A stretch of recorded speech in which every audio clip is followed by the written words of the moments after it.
Hello friends, welcome back our YouTube channel Agri Empire. I hope आप सभी बहुत ही अच्छे होंगे। तो आज हम बात करेंगे फार्मिंग बेस्ड लाइवलीहुड सिस्टम का सेकंड पार्ट के बारे में। फर्स्ट पार्ट हमने यहाँ पर डिस्कस कर लिया था। सेकंड पार्ट में हमने कहाँ से छोड़ दिया था उस वीडियो को, आजीविका परिभाषा, अवधारणा और शहरी और ग्रामीण क्षेत्रों में आजीविका का पैटर्न।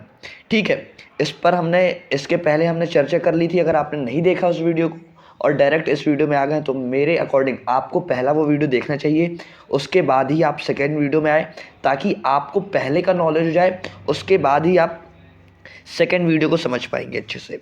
ठीक है, तो सबसे पहले देखते हैं आजीविका होता क्या है, आजीविका की परिभाषा क्या होती है। तो आप देखो यहाँ पर आजीविका की परिभाषा। ठीक है, ये हिंदी मीडियम में है। ये नोट्स एक्चुअली ना इंग्लिश मीडियम में थे, इसको मैंने आपके लिए ट्रांसलेट किया है हिंदी मीडियम में। इसलिए हो सकता है कि कुछ ट्रांसलेशन में कुछ इधर इधर मिस्टेक हो सकती है। तो देखो परिभाषा देखते हैं। आजीविका से तात्पर्य ऐसे साधनों से है जिनके माध्यम से कोई व्यक्ति या परिवार जीविका चलाता है। मतलब आजीविका वह है जिससे कोई भी ऐसा साधन जिससे कि एक व्यक्ति का एक परिवार चलता हो। ठीक है, जिससे इनकम आती हो, जिससे पैसे आते हो, वो कोई भी सोर्स हो सकता है, हम उसे आजीविका कहेंगे। इसमें वे साधन जैसे कौशल, ज्ञान और संपत्ति और वे गतिविधियां जैसे रोजगार, कृषि या व्यापार शामिल है जिन्हें लोग आय अर्जित या अपने जीवन को सहारा देने वाले साधन के प्राप्त करने के लिए अपनाते हैं। जैसे कि मैंने बताया था कि कहीं से भी अर्निंग हो, कहीं से भी पैसे आए, उसे हम आपकी आजीविका कह सकते हैं। ठीक है, इंपॉर्टेंट है, याद रखना परिभाषा। ये नोट्स आपको हमारे व्हाट्सअप ग्रुप में मिल जाएंगे, इसलिए व्हाट्सअप ग्रुप ज्वाइन हो जाना। उसकी लिंक आपको डिस्क्रिप्शन बॉक्स में मिल जाएगी। आप देखो यहाँ पर कुल कुछ यहाँ पर ऐसे इंसान भी होते हैं, कुछ ऐसे महानुभाव रहते हैं जो अपनी अलग से परिभाषा देते हैं ना। तो चैम्बर्स और कानवे ने आजीविका को जीवन यापन के लिए आवश्यक क्षमताओं, परिसंपत्तियों जैसे कि भौतिक और सामाजिक संसाधन दोनों और गतिविधियों के रूप में परिभाषित किया है। ठीक है, ये समझ गए।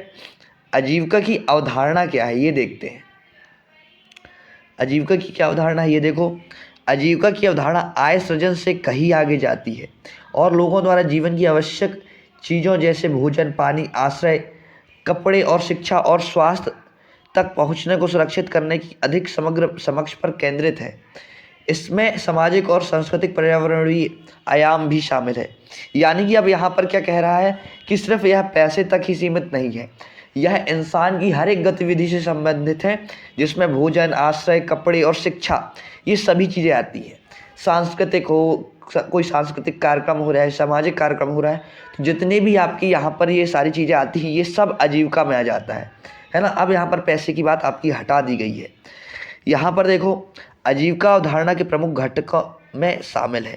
अब इसके क्या क्या घटक हैं, आजीविका की अवधारणा है उसकी क्या क्या घटक हैं, ये हम उस पर चर्चा करते हैं। संपत्तियाँ, मूर्त और अमूर्त संसाधन जिन तक व्यक्तियों या परिवारों की पहुँच होती है, इनमें भूमि, पशुधन, नकदी, कौशल, सामाजिक नेटवर्क और शिक्षा शामिल हो सकते हैं। आपको पता है, ठीक है, संपत्तियां में ये सारी चीज़ें आती हैं। इसमें भूमि, पशुधन, नकदी, कौशल और सामाजिक नेटवर्क शामिल हो सकते हैं। सेकंड हम देखते हैं गतिविधियां, विशिष्ट क्रियाएं जो व्यक्ति या परिवार अपनी आवश्यकताओं की पूर्ति के लिए करते हैं, जैसे खेती, व्यापार, मजदूरी या उद्योगों में काम करना। ठीक है, गतिविधियां होती क्या हैं, जो एक परिवार जो अपनी आवश्यकताओं को पूरा करने के लिए जो है काम करता है। उसमें क्या क्या काम हो सकता है, व्यापार करे चाहे वो, या फिर मजदूरी करे, या फिर उद्योग में काम करे, तो ये सारी आपकी गतिविधियां हो जाएंगी। अब एक व्यक्ति की क्षमता क्या है, ये क्षमता यहाँ से देख सकते हैं। क्षमताएं व्यक्तियों या परिवारों की अपनी परिसंपत्तियों का प्रभावी ढंग से उपयोग करके आय उत्पन्न करने और अपनी आजीविका सुरक्षित करने की क्षमता। अपने ज्ञान, कौशल, स्वास्थ्य और सेवाओं तक पहुंच शामिल हो सकती है। यहाँ पर क्षमता यानी कि आपकी ताकत से क्षमता यहाँ पर नहीं दर्शाया गया है। यहाँ पर क्षमता का आश्रय है कि आप मतलब कितना आपके पास संपत्ति है और आप कितनी यहाँ पर आजीविका उत्पन्न कर सकते हैं एक बार में। ठीक है, आजीविका यानी कि आपकी यहाँ पर सोर्स के इनकम और जितनी भी सारी चीज़ें मैंने आपको ऊपर बताया आजीविका से रिलेटेड। यहाँ पर देखो आप ग्रामीण क्षेत्रों में आजीविका का पैटर्न, यानी कि ग्रामीण क्षेत्र है उसमें आजीविका का पैटर्न क्या हो सकता है। इसके बाद हम पढ़ेंगे आपके शहरी क्षेत्रों में आजीविका का क्या पैटर्न होता है। आप देखो ग्रामीण क्षेत्रों में आजीविका का पैटर्न। ठीक है। ग्रामीण जो लोग होते हैं वो उनके अपने आय और जितने भी काम है उसकी हम डिटेल बात करेंगे आजीविका में, ठीक है। मतलब ग्रामीण में यानी कि गाँवों में होता क्या है आपका आजीविका पाने के लिए, ठीक है। तो ये हम बात करेंगे। ग्रामीण क्षेत्रों की विशेष प्राकृतिक संसाधनों और कृषि गतिविधियों पर अधिक निर्भरता है। यहाँ पर क्या मतलब है, जो प्राकृतिक संसाधन है और कृषि गतिविधि है, मतलब कृषि से रिलेटेड आपने खेती की और खेती से रिलेटेड मतलब खेती में हल चलाना हो गया, बुआई हो गई, तो ये सारी चीज़ों करने के लिए भी किसी व्यक्ति को क्या है काम करना पड़ता है, और काम करना मतलब आजीविका पाना। तो ये सारी आपकी कृषि गतिविधियों में आ जाएंगी। और प्राकृतिक संसाधन भी ऐसे बहुत सारे हैं जिससे कि एक व्यक्ति जो गाँव का व्यक्ति होता है वह आजीविका प्राप्त करता है। यहाँ पर देखो और क्या है, ग्रामीण क्षेत्रों की विशेषता प्राकृतिक संसाधनों और कृषि गतिविधियों पर अधिक निर्भर है, प्राथमिक आजीविका पैटर्न में शामिल है। यानी कि जो कृषि जो गांवों में जो ग्रामीण में जो आजीविका है ना, उसमें प्रथम स्थान हम कौन सी आजीविका को कह सकते हैं, तो कृषि की आजीविका को कह सकते हैं। क्योंकि 90% जो किसान के लोग मतलब गाँव के लोग होते हैं उनकी आजीविका क्या है, कृषि पर आधारित है। तो यही इस लाइन में बताया गया है। नेक्स्ट लाइन क्या है, इंपॉर्टेंट है, देखते हैं। कृषि ग्रामीण क्षेत्रों में प्रमुख आजीविका की गतिविधि है जहां परिवार चावल, गेहूं, मक्का और कपास और गन्ना जैसी विभिन्न नगदी फसलों की खेती में लगे हुए हैं। तो आप समझ गए, ठीक है। मतलब कि यहाँ पर गेहूं, मक्का और कपास और गन्ना जैसी विभिन्न नगदी फसलों में खेती में लगे हुए हैं। यानी कि जो कृषि के यहाँ पर जो है ना ग्रामीण जो व्यक्ति है, ग्रामीण के जो व्यक्ति हैं उनकी प्रमुख आजीविका तो कृषि ही है।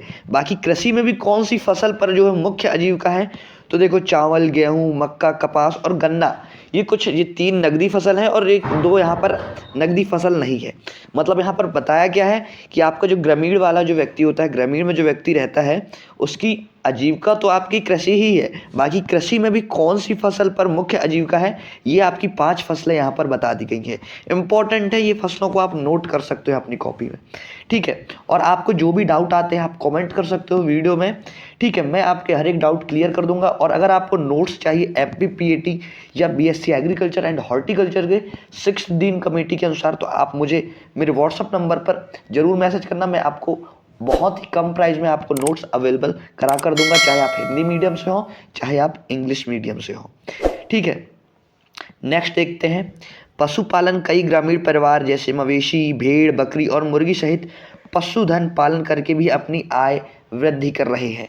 मतलब कि जो किसान हैं वो सिर्फ कृषि पर भी निर्भर नहीं रह गए हैं, अब वो भेड़ पालन यानी कि पशुपालन भी कर रहे हैं। पशुपालन में क्या है, सभी प्रकार के आपकी ऐसे पशु आ सकते हैं जो किसान को आर्थिक लाभ पहुंचाते हो, वे सभी पशुपालन में आ जाएंगे। मवेशी यानी कि मवेशी मतलब गाय, आप समझ सकते हो, ठीक है। बहुत बार ऐसा हुआ है जो MPPAT या फिर मिड टर्म में जो है गाय की जगह मवेशी आ जाता है तो हिंदी में, तो ठीक है, लोग बाग मतलब जो स्टूडेंट्स हैं उसको समझ नहीं पाते मवेशी यानी होता क्या है। तो मवेशी का एक तात्पर्य आप समझ सकते हो गाय से, ठीक है। तो गाय, भेड़, बकरी और मुर्गी सहित पशुधन, कई सारे ऐसे पशुधन हैं जिनसे अब किसान अपनी आय जो है वृद्धि कर रहे हैं। देखते हैं, मत्स्य पालन और वानिकी, तटीय और वन क्षेत्रों में मछली पकड़ना और वन आधारित गतिविधियां आजीविका के प्रमुख विकल्प हैं। व इनमें वन उत्पादन जैसे लकड़ी, ईंधन, औषधीय पौधे, शहद का संग्रह शामिल है। अब आप जंगल में जाओगे तो जंगल में आप लकड़ी मिल जाएगी और आपको एक क्या है, शहद भी मिल सकता है। मधुमक्खी के बहुत सारे जो है आपके छत्ते मिल जाएंगे, आप उनको शहद लाए, शहद वहाँ से निकाला और उसे आप जाकर मार्केट में या बाज़ार में आपने सेल कर दिया, तो जिससे आपको क्या है थोड़ी बहुत इनकम हो गई। अब यही इनकम आपकी आजीविका में जुड़ जाएगी। तो यही इस लाइन में बताया गया है। मछली पालन से आप मछली पकड़ कर भी आय इनकम अपनी जनरेट कर सकते हो। ये कौन करता है, ग्रामीण के लोग करते हैं। अभी शहर वाले लोग क्या करते हैं अपनी आजीविका को बढ़ाने के लिए, आजीविका करने के लिए, वो भी हम वीडियो में पढ़ेंगे, ठीक है। टॉपिक ही था अपना ग्रामीण एवं शहरी लोगों की आजीविका का जो है पैटर्न, तो हम यही पढ़ने वाले हैं। अभी तो हमने ग्रामीण लोगों का पढ़ा, अब हम थोड़ी शहरी का भी पढ़ेंगे, ठीक है। अभी हम ग्रामीण का पढ़ रहे हैं। जलीय कृषि, कुछ ग्रामीण क्षेत्रों में मछली पालन एवं व्यवहार्य आजीविका विकल्प बन रहा है। मछली पालन अब बहुत सारे ग्रामीण में जो है अब एक आजीविका का मुख्य पैटर्न बन रहा है, ठीक है। ग्रामीण और कृषि रोजगार, ठीक है, ये देखते हैं, एक नया टॉपिक आया, ग्रामीण एवं कृषि रोजगार। कारीगरी गतिविधियां, कई ग्रामीण क्षेत्रों में पारंपरिक शिल्प, बुनाई, मिट्टी के बर्तन और हथकरघा उत्पादन में रोजगार प्रदान करते हैं। अब यहाँ पर किसान जो है अपनी एक्स्ट्रा आय जनरेट करने के लिए, या किसी किसान है, जो कोई किसान है जिसके पास ना ज़मीन है ना वो मजदूरी करने जा रहा है, तो वो क्या करेगा, मिट्टी ले लेगा और मिट्टी से ही बहुत सारे बर्तन बना दिए उसने, या हथकरघा का उपयोग करके वो इनकम जनरेट कर रहा है, रोजगार प्राप्त कर रहा है। तो हम इसे भी एक क्या है, आजीविका में जोड़ लेंगे। आकस्मिक श्रम, ये आप देखो, कई ग्रामीण परिवार परिवहन और लघु स्तरीय विनिर्माण में आकस्मिक मजदूर के रूप में काम करके ही अपने आय में वृद्धि करते हैं। बहुत सारे किसान ऐसे होते हैं जो उद्योगों में सिर्फ कुछ, जैसे ही कुछ घंटे काम किए, कुछ घंटों का पैसा लेकर यहाँ पर चले जाते हैं, इससे भी अपनी आय में वृद्धि कर रहे हैं। मतलब 8 घंटे काम किया उसने, 8 घंटे के अकॉर्डिंग उसके जितने भी वहाँ पर पैसे बनते हैं उसने वहाँ पे पैसे लिए और वो चलता बना, इससे भी अपनी आय में वृद्धि कर रहा है। यही है आकस्मिक श्रम, यानी कि तुरंत तुरंत काम किया, तुरंत तुरंत पैसे लिए और चले गए, आकस्मिक श्रम हम इसे ही कहेंगे। ठीक है। ग्रामीण उद्यम, छोटी दुकानें, मिलिंग इकाइयां, मरम्मत सेवाएं और अन्य उद्यम ग्रामीण आजीविका में योगदान करते हैं। छोटी दुकानें, किसी किसान है जो छोटी सी एक दुकान भी खोल लिया अपने घर में, ठीक है, मिलिंग में चली गई, मतलब बहुत सारे मिल होते हैं वहाँ पर जाकर काम कर लिया, मरम्मत की सेवाएं कर ली। ये बहुत सारे यहाँ पर छोटे छोटे जो है श्रम है, छोटी छोटी सेवाएं हैं जिससे कि एक किसान अपनी आजीविका में योगदान दे रहा है। अब हमने ये पढ़ लिया कि ग्रामीण क्षेत्रों में आजीविका का क्या पैटर्न होता है, कि आकस्मिक श्रम कर लेता है, वो उद्योगों में काम कर लेता है, हस्तकरघा या शिल्प का, यानी कि मिट्टी से बर्तन बना लिया उसने, उससे आय प्राप्त हो गई, मजदूरी कर लिया या फिर पशुपालन कर लिया। ये 4-5 चीज़ें आपने पढ़ ली जो है आप किसान करता है, यानी कि ग्रामीण लोग ऐसा करते हैं अपनी आजीविका को चलाने के लिए, अपनी आय को बढ़ाने के लिए। अब शहर वाला व्यक्ति है वो क्या करता है, अपनी आजीविका का पैटर्न देखते हैं शहरी क्षेत्रों में। ठीक है, जस्ट अपोजिट रहेगा, देखना आप बहुत सारी चीज़ें यहाँ पर आपको नई नई चीज़ें सीखने को मिलती है। एग्री एम्पायर पर थ्योरी बेस्ड अभी ये क्लास चल रही है, इसके बाद MCQ भी लाऊंगा, किस पर, फार्मिंग बेस्ड लाइवलीहुड सिस्टम के टॉपिक पर हर एक डिटेल यहाँ पर आपको वीडियो मिलेंगी। इसलिए चैनल को अभी तक आप यहाँ तक पहुँच गए, मतलब एक सिंसियर यहाँ पर आप एक स्टूडेंट हो, तो वीडियो को लाइक जरूर कर देना और अपने चैनल को सब्सक्राइब जरूर कर देना। एग्री एम्पायर को व्हाट्सएप ग्रुप में नहीं जुड़े हो तो वहाँ पर जुड़ जाना, ये PDF क्योंकि वहीं पर मैं आपको प्रोवाइड कर दूंगा। ठीक है। शहरी क्षेत्र में यहाँ पर आजीविका का पैटर्न हम पढ़ते हैं। औपचारिक रोजगार, उद्योग और विनिर्माण, शहरी कार्यबल का एक बड़ा हिस्सा विनिर्माण इकाइयों, कपड़ा उद्योग और इलेक्ट्रॉनिक्स और अन्य औद्योगिक क्षेत्रों में कार्यरत है। यानी कि जो शहर के शहर में जो व्यक्ति रह रहे हैं वो कपड़ा उद्योग और जो बड़े बड़े उद्योग हैं, इलेक्ट्रॉनिक कंपनियां हैं और विनिर्माण है, यानी कि जो रिप्रोड्यूस करती हैं जो कंपनियां, वहाँ पर जो है उद्योग में काम कर रहे हैं कौन, शहरी वाले लोग, यानी कि शहर के जो है व्यक्ति। ठीक है। और यहाँ पर नेक्स्ट आजीविका का कौन सा यहाँ पर उनके लिए आय है या स्रोत है, देखो यहाँ पर सेवा क्षेत्र, शहरी अर्थव्यवस्था में तेजी से सेवा संचालित होती जा रही है, जिसमें जनसंख्या का एक महत्वपूर्ण हिस्सा वित्त, शिक्षा, स्वास्थ्य सेवा, खुदरा और IT सेवाओं में क्षेत्रों में कार्यरत है। यानी कि शिक्षा विभाग हो गया, स्वास्थ्य सेवा हो गया, हॉस्पिटल्स हो गए, शिक्षा विभाग हो गया, ठीक है, और ये सारी चीज़ें यहाँ पर जो है कहाँ पर, शहरी क्षेत्रों में ये बहुत ही स्पीड से यहाँ पर लोग काम करने जा रहे हैं। तो ये हो गया एक आजीविका का आय। थर्ड आय पढ़ते हैं या थर्ड स्रोत या आजीविका का स्रोत पढ़ते हैं, सार्वजनिक क्षेत्र की नौकरियाँ, शिक्षा, स्वास्थ्य, कानून प्रवर्तक और नगर पालिका सेवाओं सहित सरकारी रोजगार कई शहरी परिवारों के लिए आजीविका का एक स्थिर स्रोत है। सरकारी जॉब्स आप समझ सकते हैं, ठीक है, वहाँ भी शहर के लोग जो है क्या है काम कर रहे हैं। गांव में इतना यहाँ पर पढ़ाई के प्रति इतना रुझान नहीं है जितना कितना है शहर में ज़्यादा है। तो शहर के व्यक्ति जो है पढ़ लिख कर गवर्नमेंट जॉब कर लेते हैं, जो कि एक उनकी एक आय का एक स्थिर जो है आजीविका के एक स्थिर स्रोत बन जाता है। यानी कि एक बार जॉब लगी तो 60 साल 62 साल तक उनकी जॉब लगी रहती है और फिर उसके बाद पेंशन मिलनी है, मतलब एक स्थिर एक स्रोत बन जाता है। ठीक है। और क्या है देखो, सार्वजनिक क्षेत्र और योजनाएं, ठीक है, महात्मा गांधी राष्ट्रीय ग्रामीण रोजगार गारंटी अधिनियम जैसे कार्यक्रम ग्रामीण परिवारों को प्रतिवर्ष निश्चित दिनों के लिए गारंटीकृत रोजगार प्रदान करते हैं, जिससे आय सृजन की एक विकल्प सुनिश्चित है। ये आपका ग्रामीण में भी होता है ये वाला रोजगार और आपका शहर में भी हो रहा है।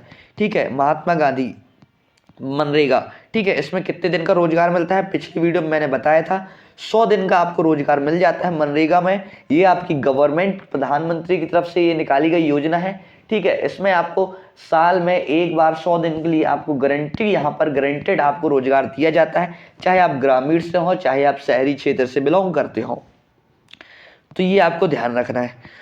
और देखो, बुनियादी ढांचे, सड़क सिंचाई में सुधार पर केंद्रित सरकारी योजनाएं भी रोजगार के अवसर प्रदान करती हैं। यानी कि सड़क बन रही है या फिर कोई भी यहाँ पर जो सरकारी योजनाएं हैं, सरकारी योजनाओं में आपके बड़े बड़े यहाँ पर जो है काम रहते हैं, तो उनमें भी जो शहरी वाले, शहर में रहने वाले जो व्यक्ति हैं, उनमें अपना रोजगार ढूंढ लेते हैं और उनसे अपना अवसर निकाल लेते हैं, ठीक है।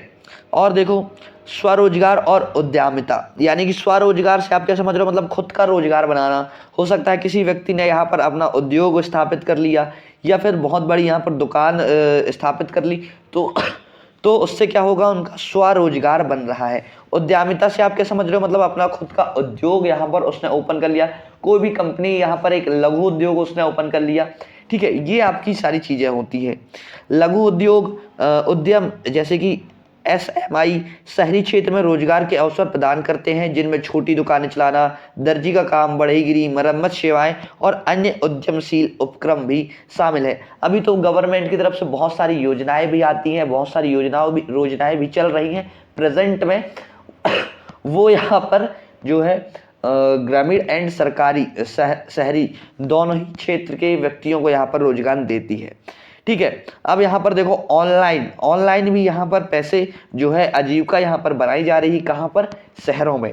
ऑनलाइन और गिग इकोनॉमी प्रौद्योगिकी और डिजिटल प्लेटफॉर्मों के विकास ने शहरी क्षेत्रों में आजीविका पैटर्न पेश किए हैं, जिनमें फ्रीलांस कार्य, गिग इकोनॉमी नौकरियां जैसे खाद्य वितरण और राइड और ऑनलाइन व्यवसाय शामिल है। आपने देखा बहुत सारे यहाँ पर जो है ऐप्स आए हैं, ठीक है, जो आपको यहाँ पर ऑनलाइन जो है वर्क करने पर आपको पैसे देते हैं। तो ये आपके कौन यूज करता है ना, मुख्यतः शहर में रहने वाला एक जो है अपडेटेड व्यक्ति ही इनसे अपनी आजीविका बनाता है। ग्रामीण आप जाओगे तो बहुत ही कम लोग मिलेंगे जिससे कि आपको यहाँ पर इनके बारे में जानकारी रहेंगी। तो यही बताया है, जैसे फ्रीलांसिंग करना, ठीक है। तो ये सारी बहुत सारी चीजें रहती है जिससे कि अब शहर का एक व्यक्ति जो है अपनी आजीविका को बढ़ा रहा है। तो फ्रेंड्स, आज की वीडियो में हमने यूनिट 1 कवर कर लिया है। यूनिट 1 2 पार्ट में हमने कवर किया। इससे पहले हमने जो वीडियो बनाई थी उसमें आधा यूनिट 1 कवर हो गया था। सेकंड वीडियो में यहाँ पर से यूनिट 1 आपका कंप्लीट है। यूनिट 2 मैं एक नेक्स्ट वीडियो में लाऊंगा, ठीक है। उसके बाद जैसे ही यूनिट 1 एंड यूनिट 2 आपका कंप्लीट होता है, उसके बाद मैं आपका फार्मिंग बेस्ड लाइवलीहुड सिस्टम पर क्या है एक MCQ की वीडियो लाने वाला हूं, इसलिए चैनल पर बने रहना। अगर आप चैनल पर बने रहते हो तो आपका BSc एग्रीकल्चर एंड हॉर्टिकल्चर बहुत ही अच्छे से जाने वाला है, ठीक है। 20 अंक आएंगे आपके मिड टर्म में, जिसमें 10 आपके MCQ रहने वाले हैं एवं 10 आपके थ्योरी बेस्ड यानी कि रिटर्न यानी कि आपके लिखने वाले क्वेश्चन आंसर रहने वाले हैं। 2-2 नंबर के 5 क्वेश्चन आ जाएंगे। तो मिड टर्म का आपका पैटर्न इस बार चेंज हो गया है। तो हर एक चीज़ें आपको जो है नई चीज़ें से आपको पढ़ना होगा। पुराना यहाँ पर सिलेबस नहीं है, नया सिलेबस है।